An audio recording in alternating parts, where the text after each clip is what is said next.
Okay, hello everyone. Thank you for joining us today.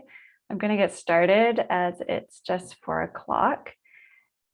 So welcome to the first in the Connect with Nearby Nature webinar series, exploring educator opportunities to connect with nearby nature. So I'm happy to welcome you here today and look forward to sharing ideas and resources to help you and your students start thinking about and engaging in nature in accessible and meaningful ways. So just admitting a couple more people to the webinar here. All right, so just a note that you can keep your cameras off while I'm presenting as we are recording, but we would really love you to turn them on for the question period at the end. Okay. So before we get started, I'd just like to take a few moments to read a land acknowledgement. I will read our organizational land acknowledgement, and then you can, which you can see on the screen. And then I'm going to add a few words about where I'm presenting from today. And I'd invite you also to write the territory that you're joining from in the chat, as well as any other words of acknowledgement. So EcoSchools is a national organization aiming to support, amplify, and celebrate diverse communities across Turtle Island. We commit to deepen and reconcile our relationships with these communities, and we're currently working on acknowledging the many ways of knowing and integrating Indigenous perspectives into our programming and communication. We are committed to continually develop our personal and organizational role and responsibilities to better connect with the land, water, air, plants, and animals around us, and learn more about how we can engage, support, honor, and celebrate diverse voices, cultures, perspectives, and communities across Turtle Island. As a part of a growing network of schools and partners, we will continue to encourage this reflection, growth, and practice with the communities we serve. And I am a settler on Turtle Island, and I'm joining today from Ngojonong, also known as Peterborough, Ontario. This is the traditional territory of the Anishinaabe, including the Ojibwa, Odawa, Potawatomi, Chippewa, Mississauga, Algonquin, and Delaware communities. This land is located on Treaty 20, or Williams Treaty, and I'm grateful for the stewardship of this land, or that has taken place on this land for tens of thousands of years by the original peoples of this land, and which continues to take place to this day by diverse communities, despite the detrimental impacts of colonialism. And today, I'm really excited to talk more about the ways we can foster greater connection to the land in this webinar.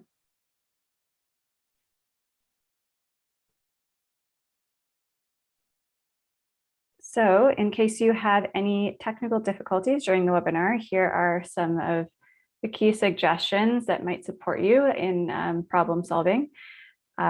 May be obvious, but just a refresher. So try a different browser.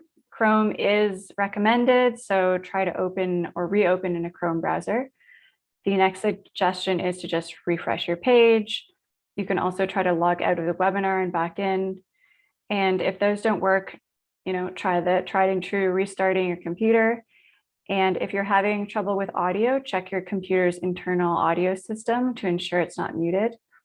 And finally, if you can't resolve these issues, we are recording the webinar and we'll have it up on our website for viewing at a later date.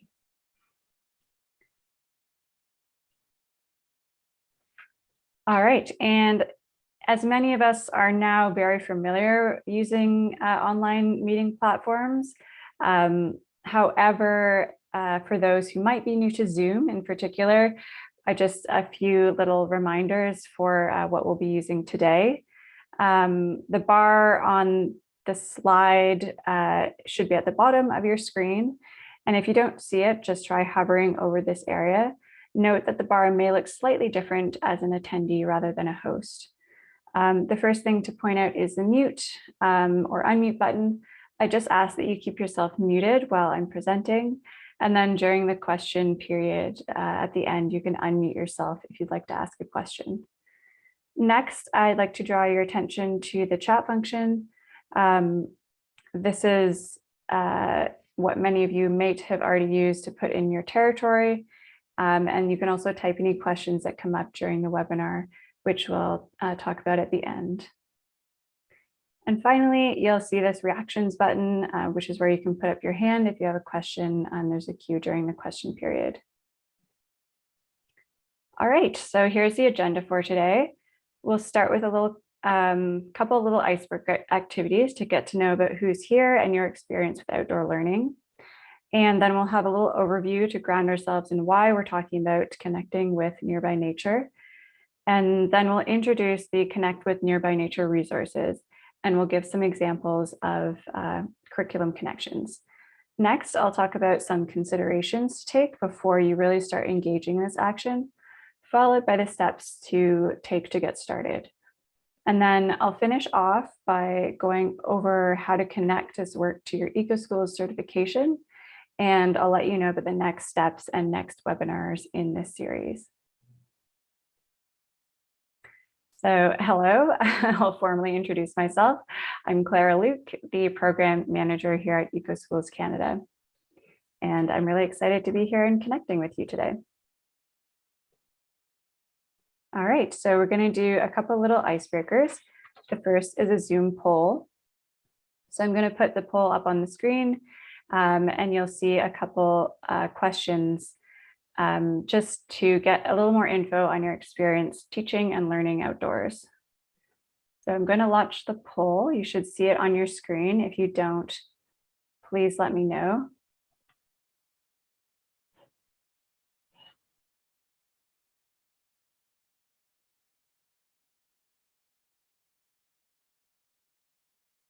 So I'll just give you a few more seconds to answer here. Okay, so thanks for filling out those questions. I'll end the poll and share the results. So you may be able to see on your screen the results, but if not, it looks like for the first question, how many hours do you spend teaching outdoors? The answer that most of you gave is 0 to 2 hours. That's 82% of the folks in the room today. Next is 3 to 5 hours with 9%, and another 9% saying 5 to 7 hours per week. So it's really interesting to hear the spread of how often you're able to engage and teach outdoors, which there may be many factors involved in why or why not you can do that. And then what is your current level of confidence teaching outdoors? We have 18% saying low and 82% saying medium. So yeah, well, I guess what we're really hoping throughout these webinars and with the Nearby Nature materials is that with these resources and support, you can grow your confidence teaching outside a little bit more throughout the year. Okay, so we'll move on and do one other little poll. We're going to use the annotate feature for this next icebreaker. So before starting, I'm going to explain how to use the annotate feature, and at the top of your screen, you should see a drop-down menu called View Options. So click here and then scroll down and select Annotate. You should see an annotation bar appear, and then we're going to use the stamps option. So using the examples on the screen, you can place a stamp next to one plant or animal that you're really resonating with today. And to do this, as I mentioned, click on the stamp option and then select something such as an X or a heart and place it on that plant or animal. So once you've selected it, you'll be able to click on the screen to choose your plant or animal. And if you like, you can also write a bit more about why you chose what you did in the chat. So I'm seeing some folks are already putting some stamps on the screen, which is great.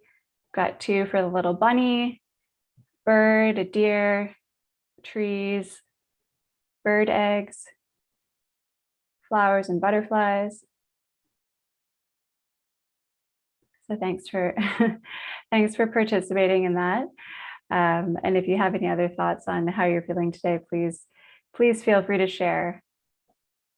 I'm going to clear the drawings on the screen now. All right, thanks everyone. And now we're going to talk about why we're here today, why we're talking about connecting with nearby nature. So at this point, I'm just going to turn my camera off, but I'll turn it back on again at the end during question period. And feel free to turn yours on or off throughout the presentation, however you feel. Okay, so as I mentioned, this is the first of 3 webinars on this topic this school year.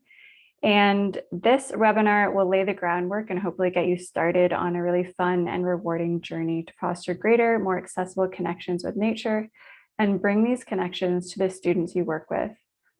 We're now going to talk more about the second and third webinars a little later on. Seeing some folks are having fun with the annotate feature on the screen. If that was a mistake, I'll just help you out and remove those drawings.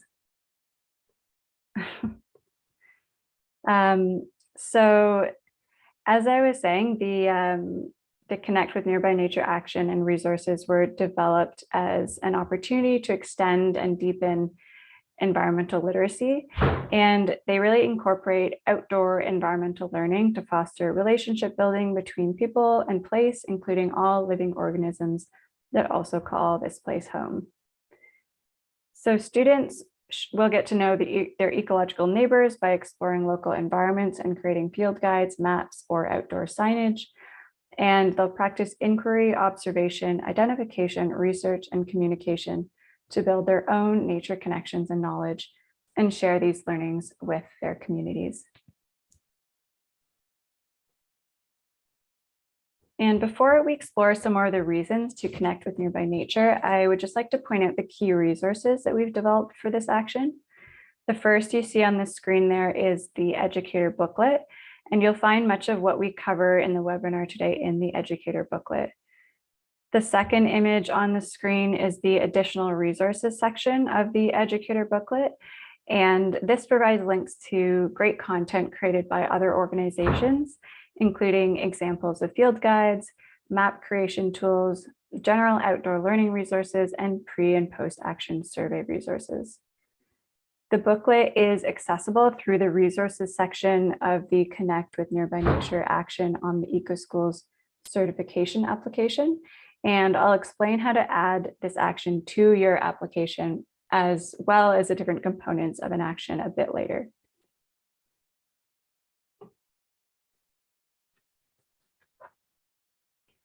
And then the next 3 resources on the screen are a field guide template, mapping template, and signage template. Each of these resources have been designed to help guide educators and students through the process of creating your own outdoor learning materials. The next 2 Connect with Nearby Nature webinars are going to walk you through how to use these resources, and will also be an opportunity to learn from and share best practices with other schools. Note that students are really welcome and encouraged to join these next 2 webinars as well.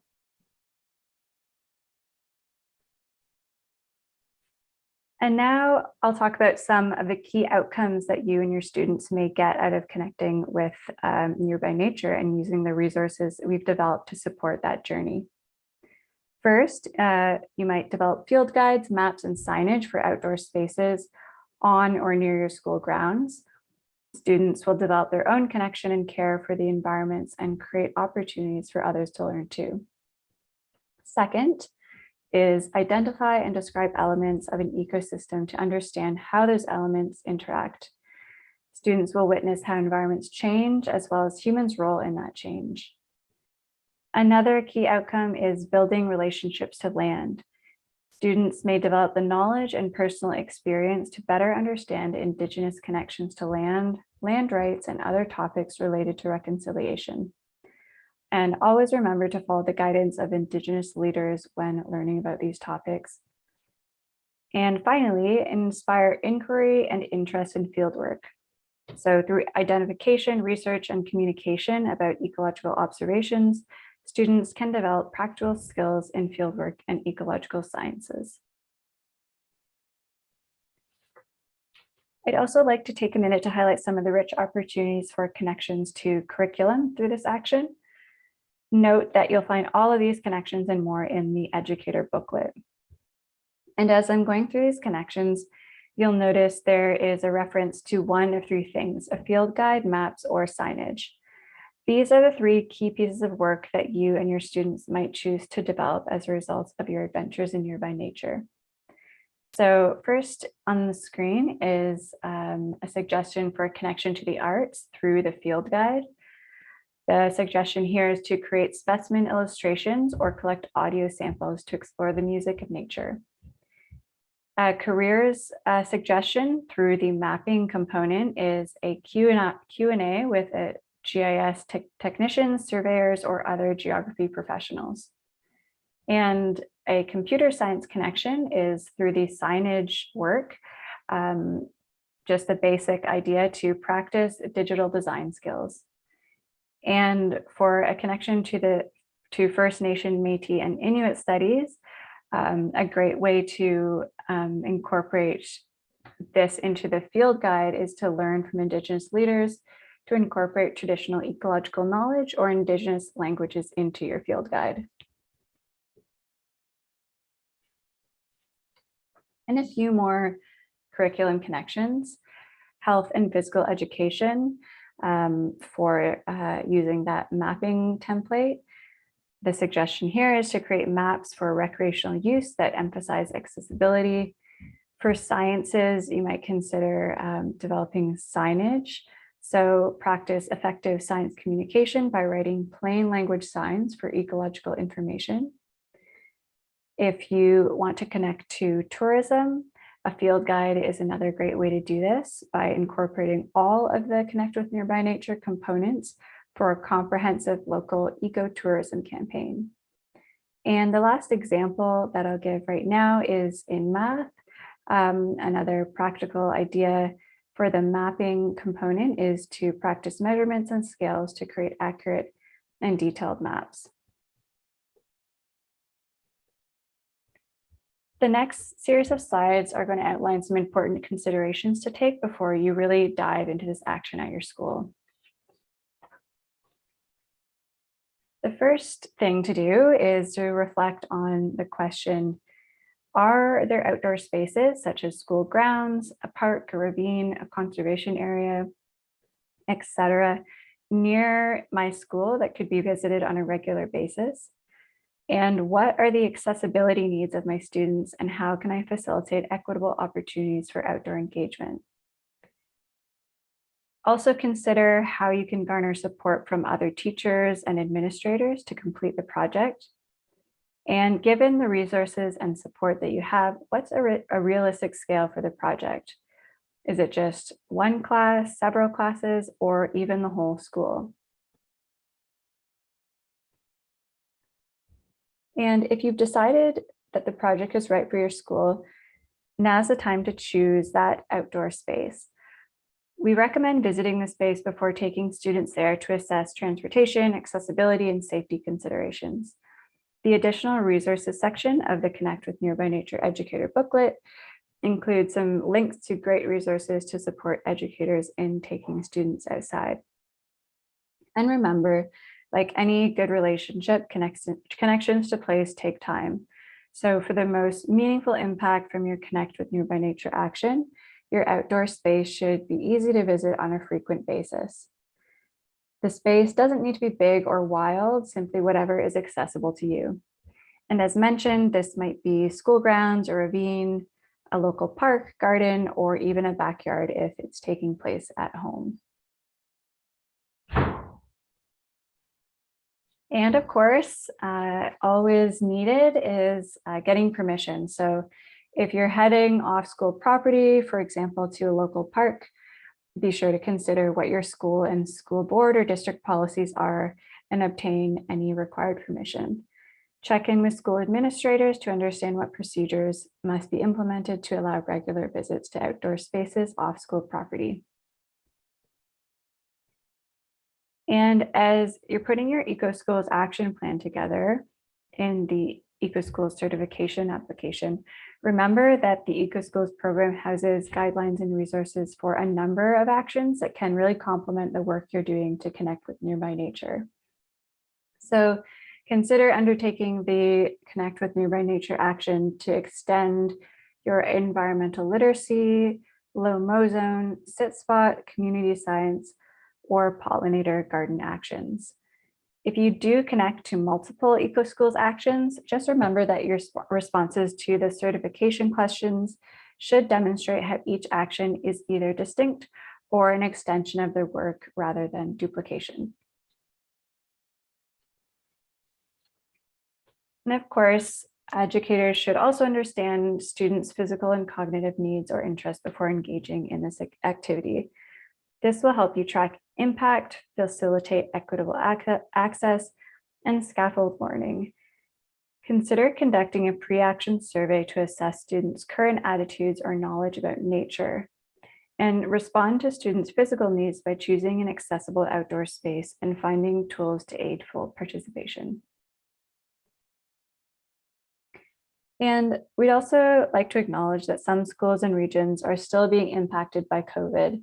So if you happen to be teaching virtually this year, you can still facilitate a Connect with Nearby Nature action with your students, given the appropriate supports are in place. And in this case, parent and caregiver engagement are really key to a successful at-home Connect with Nearby Nature action.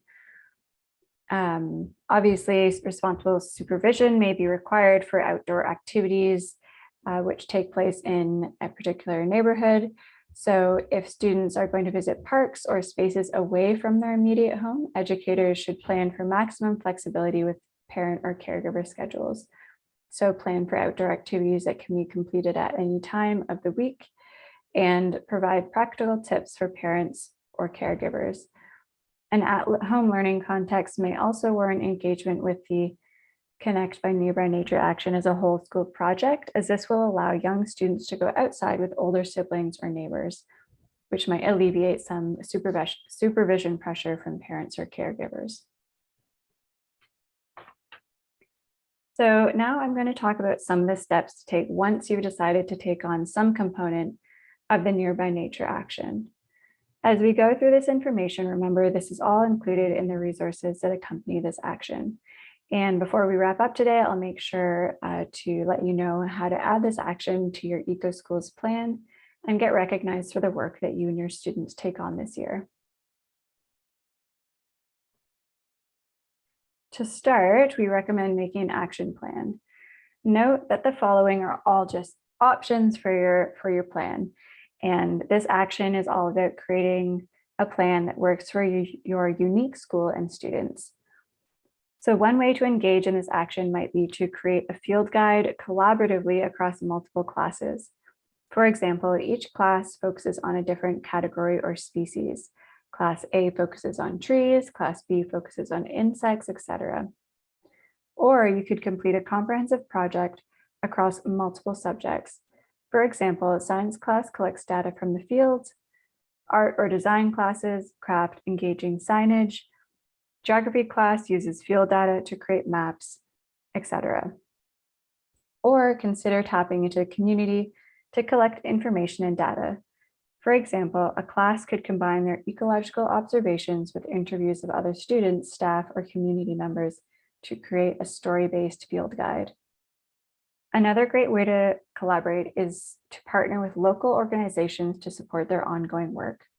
For example, share field guide data and maps with a conservation authority to inform a specific project.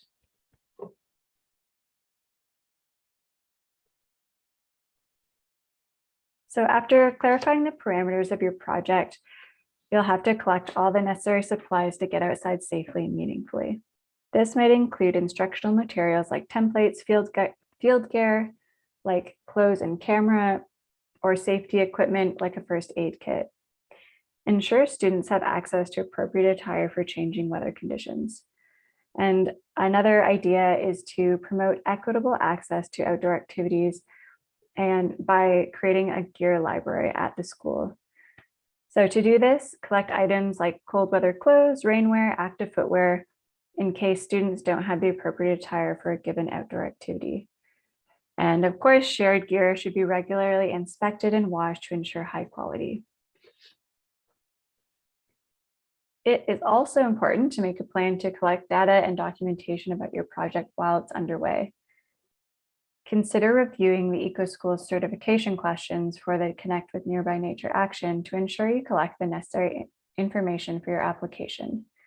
Documentation is not only useful for your EcoSchools application, but it can also help your school celebrate and continue the initiative in future years. So some ideas for data and documentation collection include conducting pre and post action surveys about nature connection or knowledge to assess student learning over time, encouraging a team of students to lead the documentation process. They could be responsible to take photos, capture videos, or write notes to record the process of completing the Connect with Nearby Nature action. Encourage reflective activities throughout the project, such as journaling or audio video logs, so students can see evidence of their learning.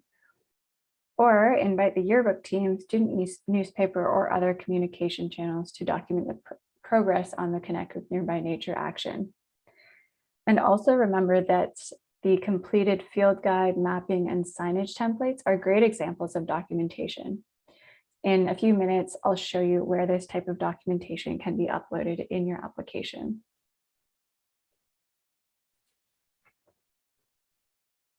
And community members beyond your school may also be invaluable sources of support through knowledge sharing, funding, or other expertise.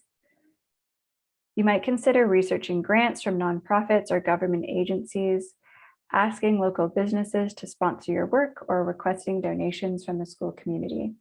Funding opportunities might be used to invest in map-making technology or place permanent signage in an outdoor space, but remember that it's not necessary to complete this action or have a meaningful experience in these activities.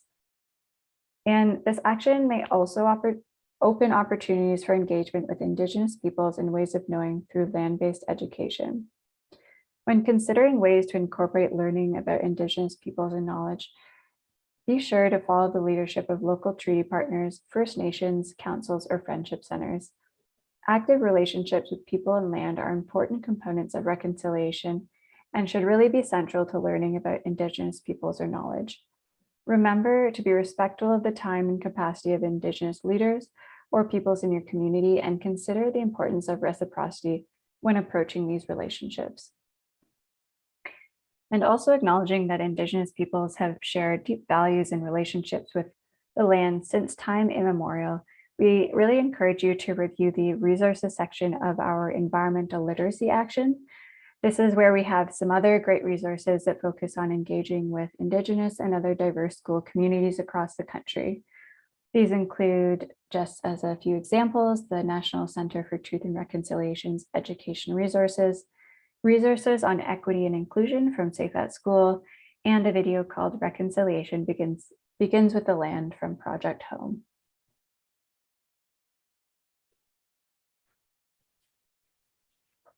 And the final component to consider when getting started is imagining what the end result of this work could look like.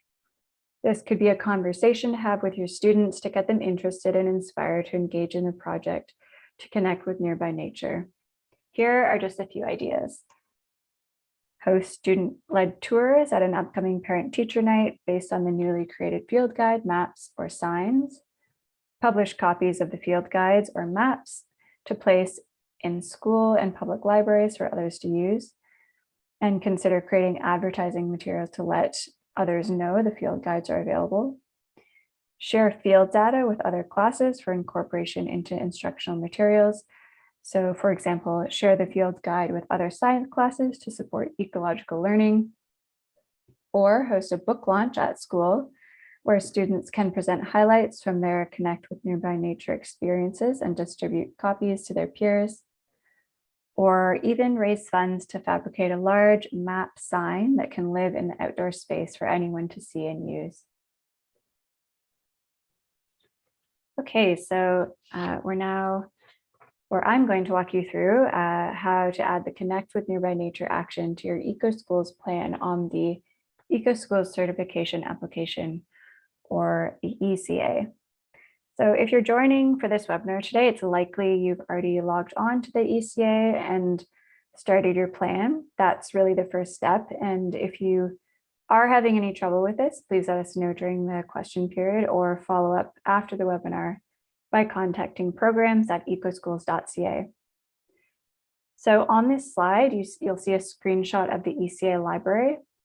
That's where you can go to add actions to your plan.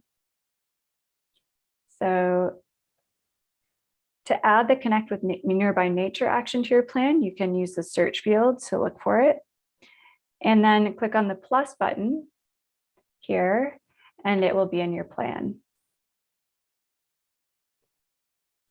So once the action is in your plan, you can open it up and you'll see the following areas of the action. At the top, there's an About section, which gives an overview of the action and why it's important.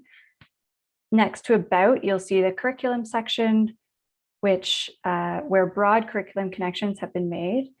And for the Connect with Nearby Nature action, there are additional curriculum connections in the Educator booklet, one of the key resources that I've mentioned a few times already. And then the SDG section, indicates which sustainable development goals the action connects to. And EcoSchools in Action, the last tab at the top, includes photos of how other schools have participated in this action. And the action guide is the next piece. This is where you find guidelines on how to complete the action, which includes much of what we've talked about today. And the resources section includes the key materials that will support you in engaging with this action. These are the resources that I drew your attention to at the beginning of the presentation, including the Educator booklet, field guide, mapping, and signage creation templates. And last are the certification questions, where you can enter information about how your school undertook this action. Based on the depth of the action, you can earn up to 10 points towards your certification level. I also wanted to highlight the action documentation section, which I mentioned a minute or so ago. This is a new section on the ECA, and you'll find it at the bottom of the certification questions. So this can be used to upload documentation, including completed worksheets, photos of the action taking place, or planning documents. And for Connect by Nature in particular, we strongly suggest and encourage you to upload examples or photos of the field guide, maps, or signs that students create this year. And also, as mentioned earlier, we do have 2 more webinars in this series coming up this year, including creating field guides and creating maps and signage. And we'd really love if you can join us for these. Sierra, our wonderful program director, who I believe is on the webinar today, is going to be adding the links to the registration for these 2 upcoming webinars in the chat. And also just a note that these are going to be short 20 to 30-minute webinars that will just be fun and hands-on ways to get some more support with developing your Connect with Nearby Nature materials. So there won't be a big burden and not a lot of time in your day taken up. All right, so in addition to the upcoming webinars, here are the other steps you can take to start connecting with Nearby Nature this year. So create your action plan in the ECA. Remember that registering your school and creating a plan is not an obligation to certify. It just gives you access to a wide variety of resources to support your environmental learning in action. And once you've created your plan, add the Connect with Nearby Nature action to it and review the resources. Then you can start getting outside. Also remember, you can reach out to us with questions to programs@ecoschools.ca. And just a few more reminders before our question period. So social media is a really great way to stay connected with us. And we'd love to see your adventures in Nearby Nature. So You can tag us at EcoSchools Can on any of those platforms. And before I end, I just wanted to thank you all for attending today. I really hope you found it helpful. And I'd also just like to take a moment to recognize that the Connect with Nearby Nature project was created with support from TD, Friends of the Environment Foundation. All right, that brings us to the question period. So turn my video back on. And for those of you who made it to the end and didn't have to take off, please let me know if you have any questions. I'll just take a look at the chat to see if there's any questions in here so far.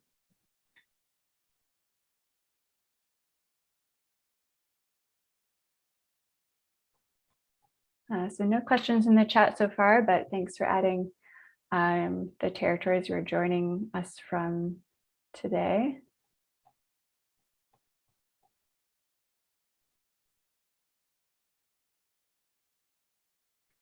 So the floor, oh, there's one new message here. So Cheryl's asking, where can we get the Educator guide?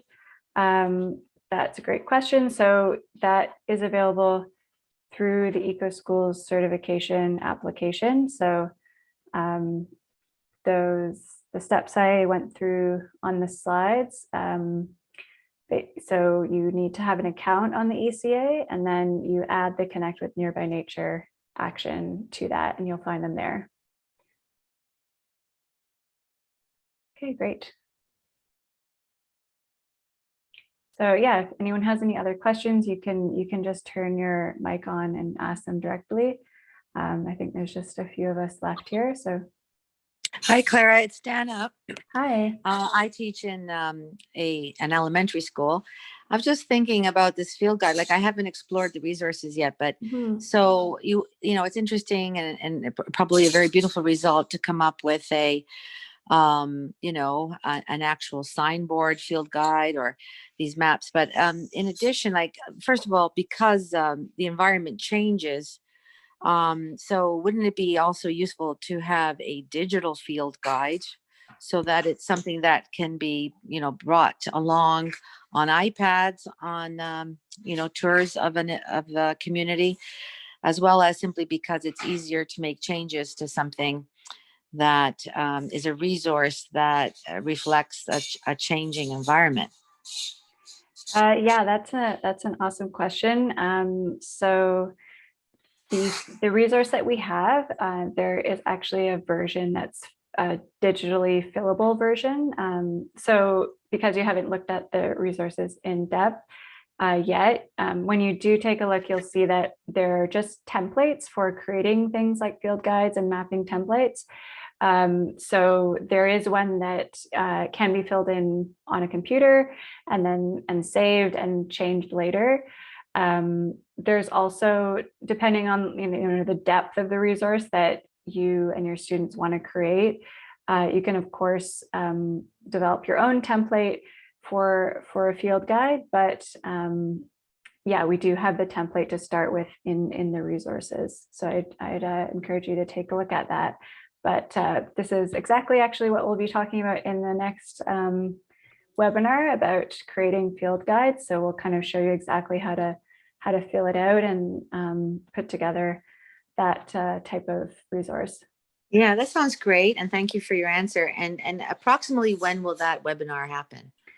So I can tell you exactly when that will be. I think it was up on the screen a moment ago. I'm just going to see if I can go back here. Yeah, so the next webinar is January 25th.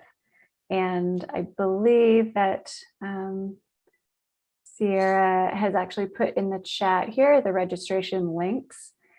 So you can click on those right now and register for those next webinars. Thank you so much. You're welcome. And John, Hannah was just thanking you also for the question. Dana, I hope I'm saying your name correctly. He says, yes, Yeah, made me think of a perpetual calendar for the school that students can build year over year to capture the seasonal changes. So that's a really beautiful idea. Thanks for sharing, John. Yeah, that's excellent. Thank you.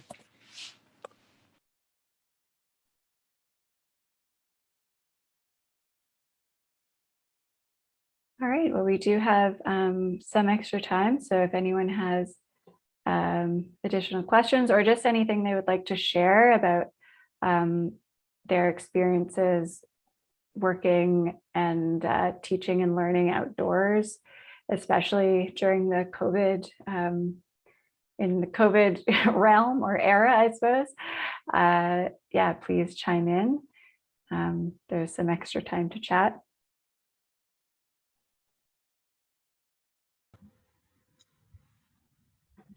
Great, thanks, John. I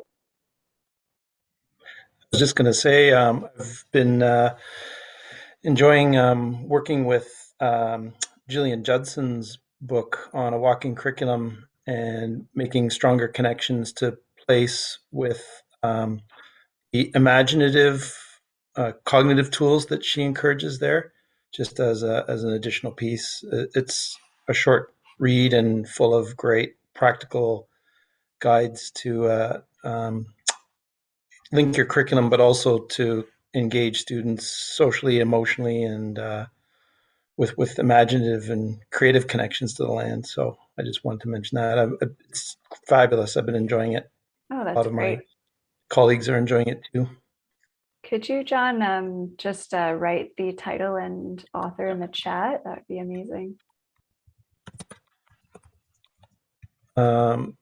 Gillian Judson is her name. She works out of Simon Fraser University, Faculty of Education, Oh, great. and her book is called A Walking Curriculum, and it's Gillian Judson. Awesome. Thanks for sharing that. You're welcome. A really great initiative. I think this is fabulous. It's just what we need. Yeah, hopefully a timely work. And I know that, lots of educators are already thinking about this and getting outside or trying to get outside more often these days.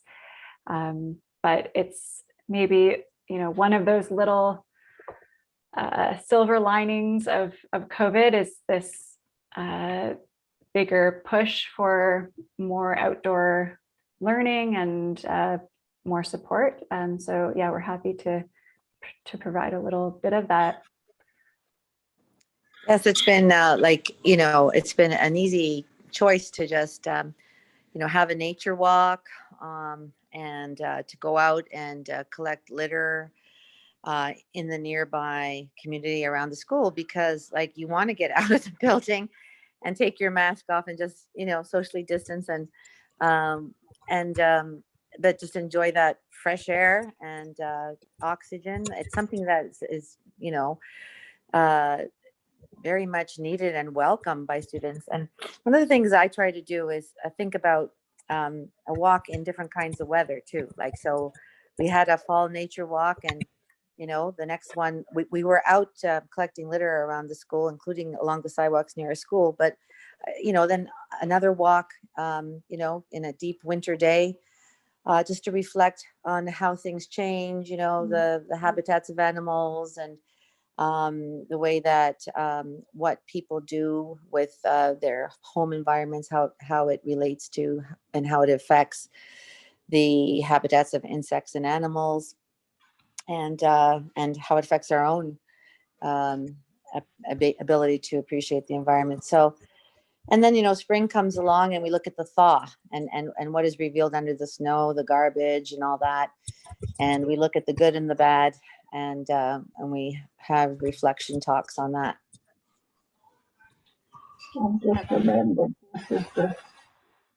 That's fantastic. I mean, yeah, there's so much opportunity to explore the different seasons rather than, thinking that it's winter, so we all have to stay inside now. But yeah, we're hoping that these webinars throughout the colder months can remind us that there there are definitely opportunities to get outside and explore in the snow, or sometimes not in the snow because of our changing climate. But that prompts lots of questions as well. John has just shared another resource that WWF Canada grants for seed orchards is a great way to grow prairie habitat at schools. Awesome resource. Yeah, WWF Canada, World Wildlife Fund Canada is sponsor a lot of the actions on EcoSchools, as you know, amazing organization, and they're promoting a really great grant for schools right now called Seed Orchards. And you can get up to $5,000 for planning and preparation, and then $1,000 for plants. And it's great. It teaches the kids to, well, the plants are all perennial, tall grass prairie species, and collect the seeds and distribute them around the community or give them back to growers. It's very cool initiative. Yeah, it's really great. It's really good to know. We're actually, as if any of you are longtime EcoSchools participants, you'll know that we used to have a funding page on our website, but we're going to be revamping it this year, so we have kind of more cross Canada opportunities. So that's a great one to know about that we can promote. I have a question for John. Just these seed orchards, is that appropriate for in Ontario, around Ontario schools? Yeah, it is. This is the first year they launched it. So there's 10 Ontario seed orchards growing right now. And it is focused in Ontario at the moment, but I know there's plans for other ones across the country, different places. So they're just working with local seed collectors, Indigenous growers. For example, we're working with Kayanase down towards Caledonia on the Grand River, and Verbinens up in Waterdown is another great source for locally collected plants. And it's a great program. And World Wildlife Fund, Ryan Godfrey is the coordinator there. He's really great at helping schools work through the process. Cool.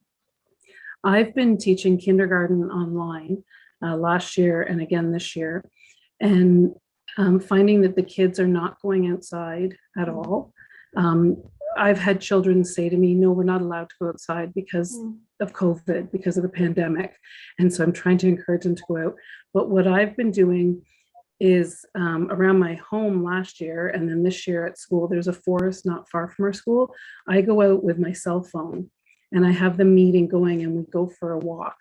I take them for a walk and I point things out to them and ask them questions. And what did they notice? We did a walk looking for signs of fall. And then as it's gotten colder, I went back and, let's see if there's any changes. I was hoping, I'm in Brampton, hoping the snow would stay. We usually do it on a Friday afternoon. I was going to go tomorrow afternoon, but most of our snow's melted. So we'll wait till it snows again. But just going out and pointing things out. And because the forest is near the school, I'm telling the kids, you can come to this forest. So my partner and I were actually we're not quite sure what we're going to do yet, but post something, like laminate a page, and maybe we'll ask them a question or a riddle or something, and the answer is in the forest. They have to go and find it and maybe take a picture, kind of thing, just to encourage them to get out there. So cool.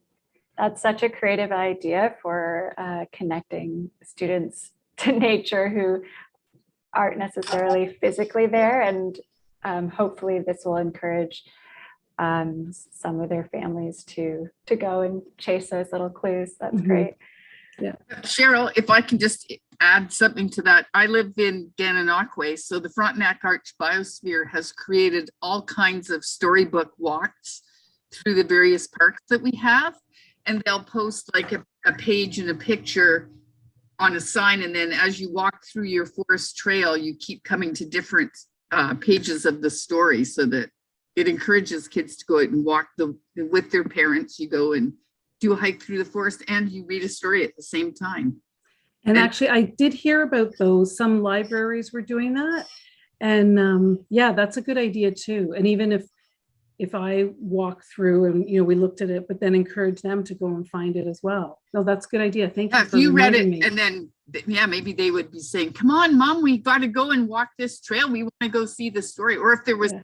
something with the story that they could go and collect or add to, would be fun as well. Yeah, yeah, no, that's a great idea. Thank you. Thanks for sharing that, Jean. I have another question in the chat from George, asking if anyone's participated in the City Nature Challenge BioBlitz. Is that, George, is that a particular city or is that, what organization is that hosted by? Hello. Hi. I can drop some links in the chat. It's an international competition that started out as a challenge between Los Angeles and San Francisco to see who could document the most biodiversity. But in, I think, about 10 years, it's spread all over the world, and there are almost 420 sites now. It always is late April, early May, and there are a few sites in Canada that participate. I'm actually calling from or zooming in from Sandpoint, Idaho, and I am trying to encourage some Canadian cities within the Yellowstone to Yukon transboundary corridor to join in kind of a mini competition too. And so it uses the iNaturalist app and the Seek app, and it's really, really a great way to connect people to nature. So Amazing. Thanks for sharing that, George. Yeah, John has also noted that they use the iNaturalist app for that as well. And yes, please feel free to share those links in the chat, George. Thank you. Okay, well, this has been great, just hearing from some different folks in different places as far as Idaho. So we do have some minutes left. So if there are any other final thoughts or comments or questions, please feel free. Otherwise, we'll wrap up in a minute or so. And we are getting some great links for that story walk in the chat as well, so you can check that out. Okay, well, thank you, everyone. It's been a pleasure. Glad I got to see some faces and chat amongst the group that joined today. So yeah, have a wonderful night, everyone, and or depending on where you're joining from, have a wonderful rest of your day. Thank you.